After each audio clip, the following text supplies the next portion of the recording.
Hello students, today we are going to start lesson number 8, Introduction to Spreadsheets. Introduction to Electronic Spreadsheets. Data can be organized in an orderly and meaningful way through tables. An electronic spreadsheet looks like a table which is a network of rows and columns where each row is given a unique number such as 1, 2 and 3. And each column is identified by a unique letter or pair of letters A, B, C, etc. The intersection and electronic spreadsheet. The intersection of a row and column is called a cell. In other words, an electronic spreadsheet is a grid that contains cells. Microsoft Excel 2010 is a very powerful and easy to use spreadsheet package. It is basically an end user application software package which is one of the components of Microsoft Office 2010. Now we can see how to start Microsoft Excel. First, click on Start button. When you will click Start button, one list will open. In that, all programs option will be there that you can click. Here, all the Microsoft Office programs will be there. And here, this is the vertical scroll bar. So you can see many programs here. So there Microsoft Office you can open, and there are different types of Microsoft Office programs are there, and you can select Microsoft Excel. This window will open. Now screen elements of Excel. File button, title bar, spreadsheet, cell, column, rows, cell pointer, minimize, maximize. Let's see. File button is located at the top leftmost corner of the screen. Title bar is located at the top of the screen. Customize quick access toolbar, it is located beside the title bar towards the left corner of the screen. Ribbon is located below the title bar. It contains the various command buttons on which are organized in logical groups.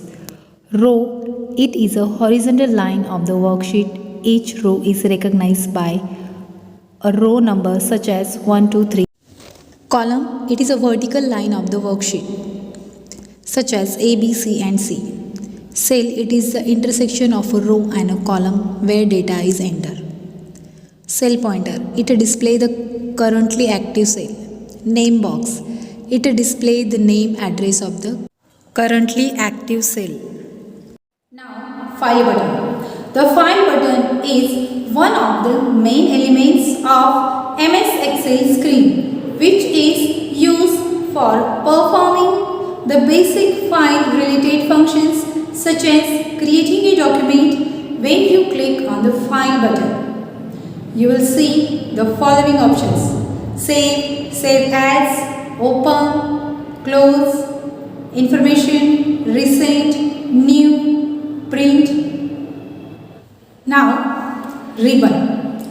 Ribbon is an organized structure of various commands buttons used in MS Office programs. These command buttons are organized into logical groups, and groups are collected together under different tabs. The various tabs of MS Excel ribbon are Home, Insert, Page Layout, Formula, Data, Review, View.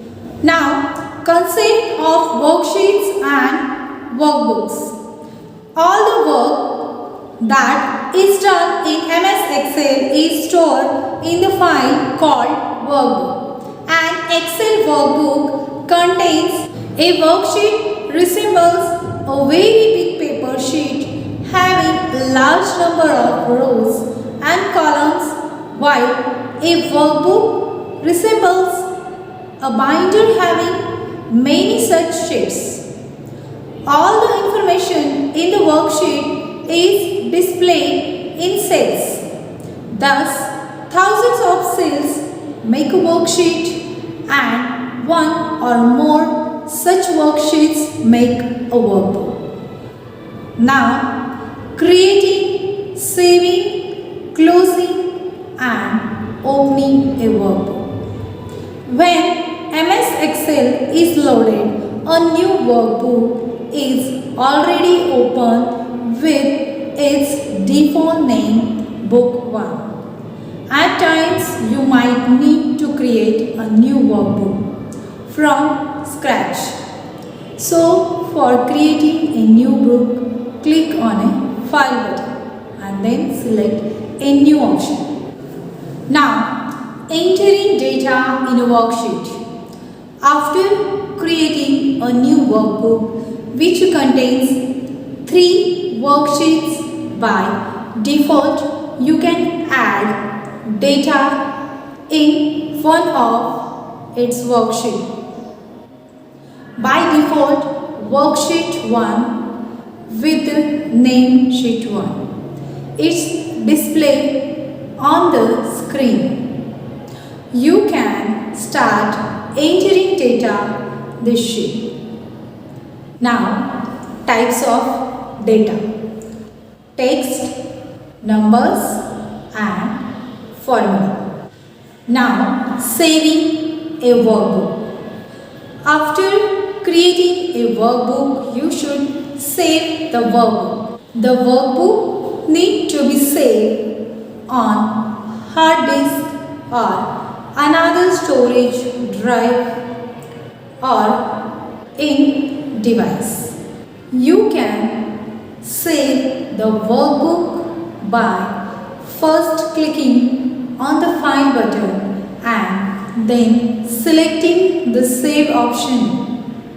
After your work over, then you need to close a document. How to close? Let's see. After saving the workbook, you may like to close it. For closing a workbook file, click on the File button and select the Close option. This will close the file that is recently open. Now, opening a document.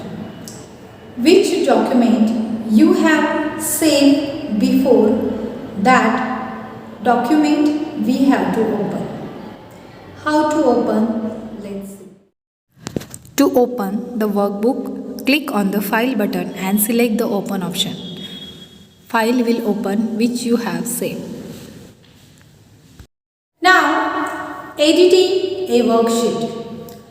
After creating a worksheet, you may find that some data is entered incorrectly and needs to be edited. At times, you may need to copy or move the text from one cell to another.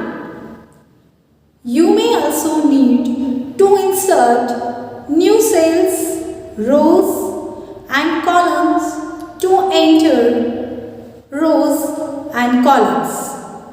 Creating or editing a worksheet. Sometimes you may find the width of columns and height of rows.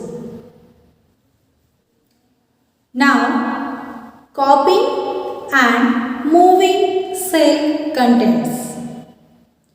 Copying the cell contents means duplicating the cell contents of a cell or a range of cells from one location to another. Now, inserting cells, rows and columns. Click on the cell where a new cell has to be inserted. Click on the down arrow key of Insert button of Cells group in the Home tab and select the Insert Cells, Sheet, Rows or Columns. Now, deleting cells, rows and columns. While editing your worksheet, you would prefer to delete unnecessary cells, rows and columns. Deleting a cell differs from deleting the contents of a cell, which we have discussed. When we delete the contents of a cell, the cell remains there but only its contents erased. However, if we delete the cell along with its contents is removed. Now, changing row height and column width. Sometimes you need to adjust the spacing between rows to give a better look to your worksheet. In that case, you can change height of rows by following some steps. Select the row whose height needs to be changed either by clicking in any cell of that row or by clicking on the row header. Select the column whose width needs to be changed either by clicking in any cell of that column or by clicking on the column header. Now, formatting data. In MS Excel, you can format both text and numbers. Formatting text means changing the font style, font type, font size and alignments of the text. Formatting numbers refers to changing the numeric data from one format category such as number to another category such as currency. B. Click on the down arrow present adjacent to the font box of font group of Home tab and select the desired font type. Second way, using Format button. Select the cells whose font type you want to change. B. Select the Format cells option of the Format button of Cells group of Home tab. Now, changing font size. Using Font button, select the cells whose font type you want to change and click on the down arrow present adjacent to the font size box of font group of Home tab and select the desired font size. Now, alignment of data. Alignment places the text or numbers nearly within the margins of the cell. To change the alignment of data, some steps are there. First, select the cell or cell range that has to be aligned. Click on the Align Text Left, Center or Align Text Right button of the Alignment group of Home tab to place text to the left center or right of the cell. Changing color. You can also make your worksheet look colorful and attractive by selecting appropriate foreground and background colors for your text. To change the foreground color of your text, select the text and click on the down arrow beside the font color button of the font group of Home tab. Now select the appropriate color from the font color box. Today we have seen Introduction to Spreadsheet, Components, Window of Spreadsheet, Creating, Saving, Opening Worksheet, and Alignment of Data and Changing Color. Okay, thank you. Have a nice day.